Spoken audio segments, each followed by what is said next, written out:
Well, hello everyone. My name is Tatiana Heise. I am a lecturer at the University of Glasgow and a collaborator of Docs. And today I'm absolutely thrilled to be here with Lúcia Moura, one of the most important names in Brazilian cinema. Lúcia is the director and producer of many award-winning films, including Que Bom Te Ver Viva, How Nice to See You Alive, which tells us about female resistance against the dictatorship in Brazil and was one of the first films to denounce the use of torture by the Brazilian state. Also, Brava Gente Brasileira, Brave New Land, which addresses historical violence against indigenous women, and Quase Dois Irmãos, Almost Brothers, which focuses on race and class inequalities in Brazil, and is often cited by my students in Glasgow as the favorite film in our course on Latin American cinema. Now, Lúcia's filmography is too long to mention here, but you can find more about her films in her website, Taiga Filmes. We are placing the link below. Today, we will focus on Lúcia's latest film, Ana.Untitled, which in my opinion is one of her best films yet. So Lúcia, welcome. Welcome to Edinburgh and Glasgow, Docs. Thank you. Thank you very much for the invitation. Okay, so as you will all have seen the film, it focuses on the journey of Lúcia and her crew across many Latin American countries in their quest to know more about Ana, a Black Brazilian artist whose short but prolific career ended when she became a victim of forced disappearance in Chile. Now, Lúcia, you have made many fascinating films about the dictatorship in Brazil. Now, what motivated you to return to this topic in this specific moment in time, 2019? Well, it's difficult to explain. Last week, I was showing my last film that I shot in November to my distributor here, and he said, well, you always speak about the same subject, but they are always different stories. So I don't know. Well, I know. I was thinking in do a film, and then I went to a theater and I saw a piece that was done by three very young women. And I think, and the piece was about Latin American artists in the 70s, and letters that they would send between them, and about someone that nobody knows. That was Ana. But it was just that. And then I thought, well, that could be a good idea for a film. And then I bought the rights to do a film. And I asked Tatiana Salim Levy, that's a Brazilian writer, a very good Brazilian writer, and which I've been working sometimes. And I asked her to write a script with me. And so the idea was, it was something that was cinema and not theater. You know? So we can go to the countries. We can do a road move. And then that was the first idea. We are going to the countries. We are going to Mexico, to the countries where these artists lived. And so that was the first idea. The second idea was, well, it's a mix of documentary and fiction, and a kind of fake documentary. But people will know that just in the end. The idea is to show the film as a documentary. And you are going to know only in the end that the letters were not true, that Ana doesn't exist, and so. And then we built a script with these ideas, no? Of course, the film has a lot of documentaries, no? The interview, we mixed the actors with interviewers. And for that, well, the script is there. I remember that when Tatiana saw the film, she was thinking that perhaps the film would be very, very different from the script we wrote together. But and she said, no, but the script is there. So even with all the things that were how can you say, acrescentar? Added, yeah. Yeah, even with all the things that were added in the documentary scenes, the script were there.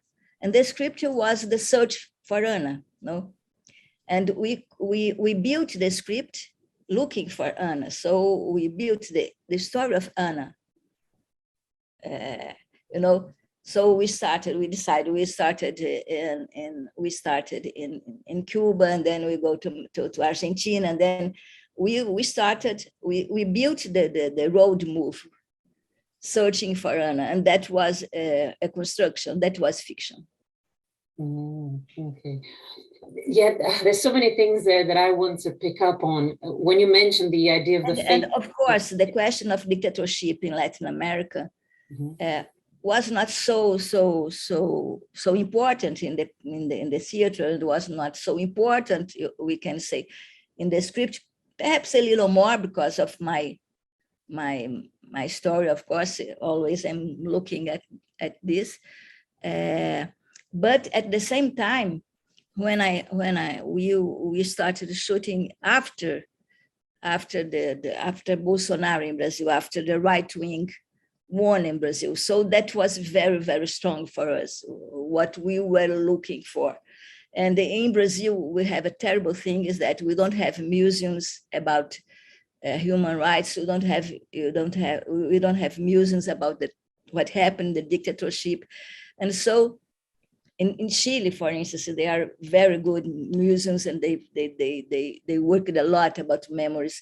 And so this became very important also in the film, because we don't have that in Brazil. And at that moment, we were just seeing, the right wing winning. So it was very difficult for us. And then we look for things that we must show to the Brazilian audience also in other Latin American countries. Also, that's really interesting how originally it wasn't the intention to make the dictatorship the main topic, but the moment called for it, for a return to memory. Yeah, every film, I think, the film is, I think that the film is done in the shooters, not in the script. The script is the first draft. Oh, that's fascinating. Yeah, I wanted to ask more about this because, of course, one thing that really intrigued me when I watched Ana.Untitled was the language and the style of the film, the mixture of documentary and fiction, which is nothing new for you. You've been doing this for a long time, ever since Que Bom Te Ver Viva, long before it became fashionable in documentary. But with this film, you go very far. It's a bit more radical. I think you said yourself in an interview that in some moments this mixture was so radical that even you were surprised. Could you talk a little bit about that? I think it's completely different what I have done in Que Bom Te Ver Viva, what I have done in Uma Longa Viagem, than what I've done. And that's not for me. I think that's reality. That's how the cinema goes on. I remember that when I have done Que Bom Te Ver Viva, it was my first feature film, and I thought that it was completely original, my idea. And at that time, there was no internet. We don't have a lot of communications out.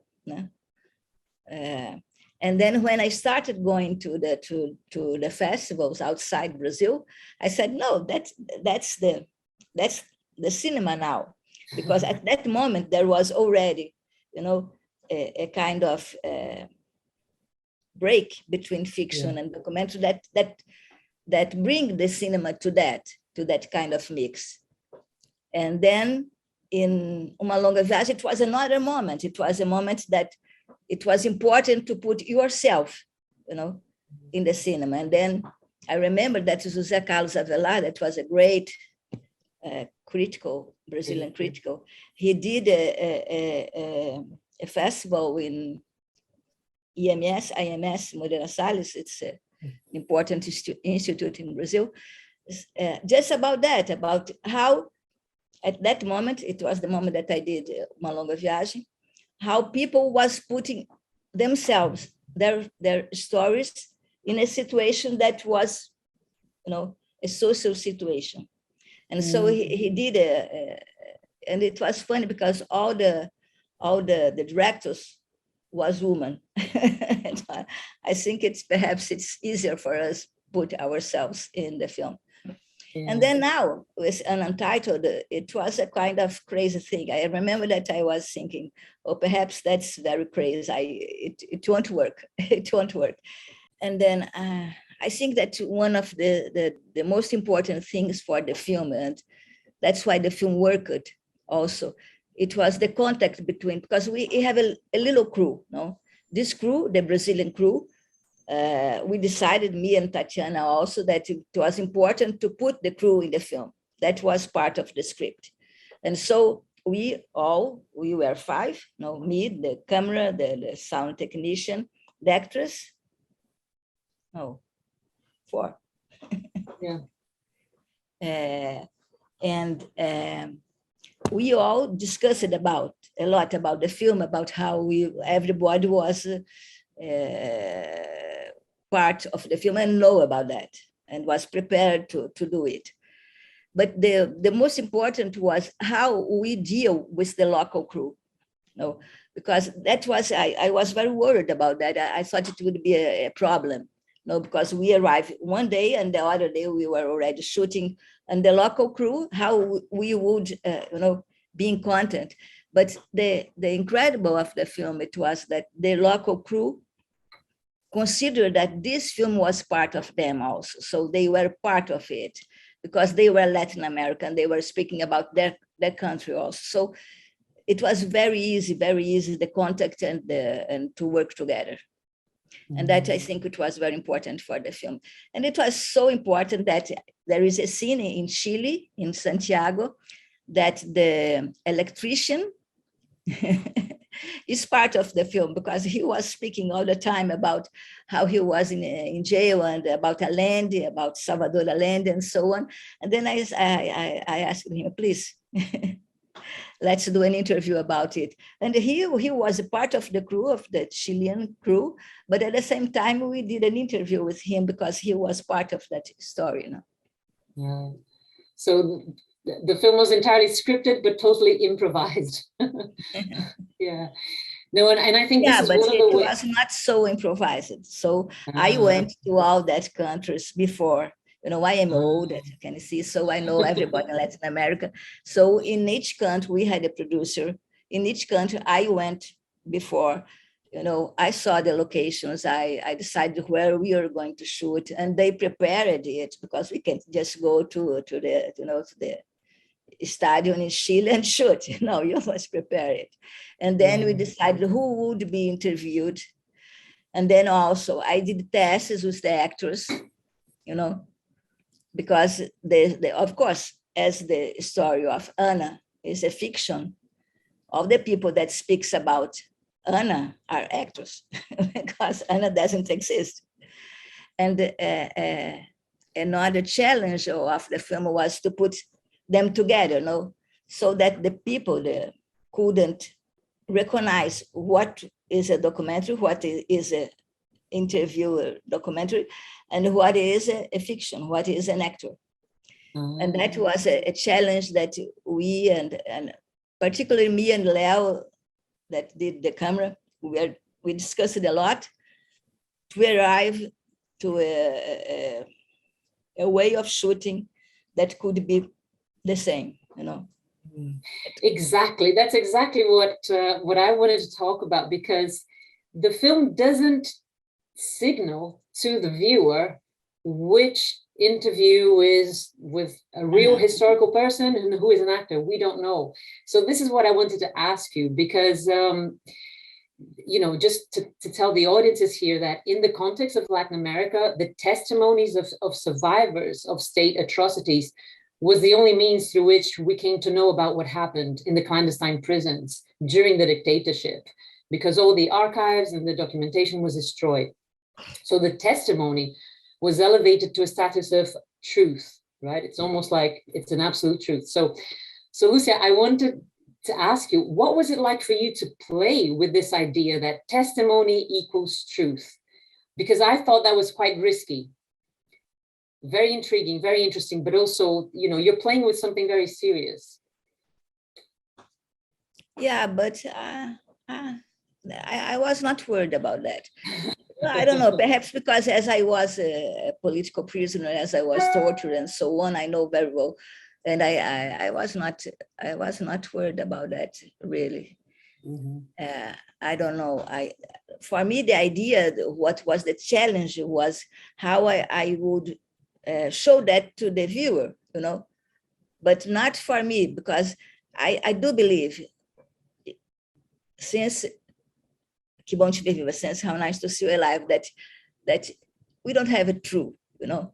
So fiction and documentary, they can just approach us to some truth.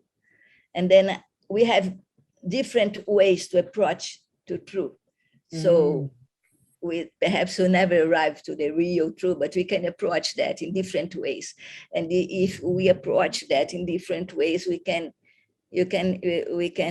reach more deeply what we want. And that was the idea. So we had a fiction that was Ana. And so to speak about that, to speak about Anna's story, that was but at the same time, it was, as I work a lot with documentary and fiction, all the actors put their own experience in the film. So, for instance, what the Chilean actor that speaks about Ana, she worked with him. Yeah, all the story was true. He worked, you know. He worked with, he was an actor, a very known actor. He worked in that little group for children. All that was true. What happened in the day of the coup d'etat, all that was true. We just put Ana inside his story, you know. Yeah. So we did that with all the actors. We asked them. Someone know, because it has a very specific thing, like the man from the Cinemateca of Mexico, that no, because it was very just an information, no. But the actors that speak about their stories, they speak about their stories also, not only of Ana. So we put together, of course. I did repetitions. We say the repetition, no? Yeah, or second takes. No, ensaios. Rehearsals. Rehearsals. Yeah. I thought it was French, repetition. Okay. So, of course, I did rehearsals with all them by Zoom, like that, during 2 months before shooting, to arrive to what we need to. It was not something that we wrote, me and Tatiana. You know, we wrote the story of Ana, but then with each actor that would speak about her, I did a rehearsal with the intention to put their own stories in the film with Ana. Yeah. So and that was a long work. Yeah. Yeah, and it's one of the ways, I think that what is interesting about the film also is how it connects two layers of memory, of remembering, which is the memory of the dictatorship of the past, but also the memories of the women artists, because as the film says, they are forgotten. So it's a double act of remembering. Yeah, that was the first idea, no, and then we had it was very good for us, because the exposition that opened the film, the exposition, when I wrote the script, this exposition was only showed in US, in New York and in LA, and then it came to Brazil, it came to São Paulo, and then I said, oh, that's incredible. Then we shoot it. So that was the first idea, to work with the Latin America artists from the 70s. And we did it because there was this exposition. it was an incredible exposition. It was called Radical Woman, Latin America. Yes, yes. Yeah. But what is interesting also that you said when you, in an interview, you went to the exhibition and there weren't many Black women artists. And you decided with this film to put a Black artist at the center of the story.